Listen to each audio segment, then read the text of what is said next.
Welcome back. Taking your phone calls, 412-575-2600 on the Borders and Borders hotline. This is the Ireland Contracting Nightly Sports Call. Josh Taylor, Gene Collier. We were here taking your questions, Steelers, Penguins, whatever you want to talk about. Let's start out on Twitter. We have Jared who asked the question, how is it that the small market Twins can sign a player like Nelson Cruz, but the Pirates cannot? Are we saying cannot or are we saying will not? Because those are two different things. Nelson Cruz is getting $14.3 million from the Twins. So if he's getting $14.3 million from the Twins and there's a bunch of teams out there better than the Twins, that leads me to believe that no one else is willing to pay $14.3 million, Gene. What do you think? Yeah, and of course those teams would include the Pirates, who are never willing to do this kind of thing. So yes, cannot and will not are two entirely different things. So just to be clear on that. That's $14.3 million this year with a $12 million option for next year. So you're talking about $26 million over 2 years for Nelson Cruz. I don't know how many teams would have been willing to do that, considering the fact that he's only going to do one thing. Here's another thing. Nelson Cruz is pretty much a DH at this point. Right. Where's he going to play with the glove for the Pirates? Right. The Twins are an American League team. That makes a difference, unless some of you folks out there are willing to actually bring the DH to the National League, and then we can have this discussion. Never mind. Let's go to the phone lines. Let's talk to Matt in Green Tree. Matt, you're on the Nightly Sports Call. Hey, guys. How are you doing? Good. How are you? Pretty good. Just 2 points I want to touch on. I feel if Edmonds is the recipient of this year's Joe Green Award for Best Rookie, then the team has issues. I thought he was pretty horrendous in coverage, along with Sean Davis. And I know locally, a lot of local analysts and sports talk shows think our safety position's fine. It's just our cornerback. But I was watching something Whoa. Who said the safety position's fine? I heard someone last night. You heard someone? You said most. That's not the same thing. That's not the same thing. Whoever's telling you the safety position's fine probably meant that during training camp. And to be clear, who else is going to be the Rookie of the Year on this team? No one else played as much as a rookie as Terrell Edmonds did. Did they, Gene?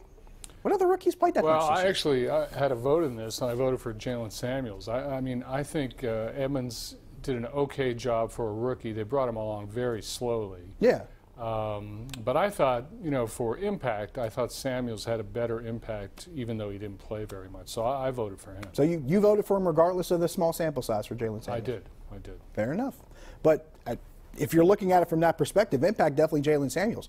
But think of another rookie that played as much as Terrell Edmonds did. There weren't many. No one really did. It's not a state of the team. That means the team is mostly veteran players. Yeah. That's a good thing. If you have a rookie who's one of the few guys that's playing that much, that means most of your veterans are taking up the time. That's not an indictment against the team. That means you have depth at guys that are higher than rookies. That's not bad. Now, if you want to talk about how he played that much at that position because Morgan Burnett was hurt most of the season, now that is the bad part. But only one rookie getting that much time, that says a lot about, A, you stayed healthy for the most part, and B, you got a lot of veteran support on that team. So I don't see that specifically as a bad thing. Now, if you want to talk about the safety position specifically, yeah, there's some problems there. That hasn't been denied by either of us this season, has it, Gene? No, I don't think so. I mean, I think Sean Davis is a good talent, and eventually he'll be a great player. Whereas now he's between a fair and a above average player a lot of times. But I mean, I think he's a good talent. I have not seen Morgan Burnett play enough to know whether I don't think anyone has. Yeah. And Terrell Edmonds, for now, is one of those. This happens to the Steelers a lot, and it happened a lot at Oakland. They're in position a lot to make plays in the secondary, and they don't make. They just fail. They just fail to make them. And I mean, I think that'll change. But I was wrong about Artie Burns. I thought Artie Burns was his arrow was pointing up, so to speak, and it's not. There's a lesson to be learned from this. When you hear one person say something, does not believe the collective. That does not mean the collective believes the same thing. Because Gene and I don't believe it. So it must not be true. We're non-believers. We're non-believers. However you want to dice that up. Let's go back to the phone lines. Let's go to Kimberly in Upper St. Clair. Kimberly, you're in the Nightly Sports Call. Oh, hi. Hi, Josh. Hi, Gene. How are you? Good. How are you?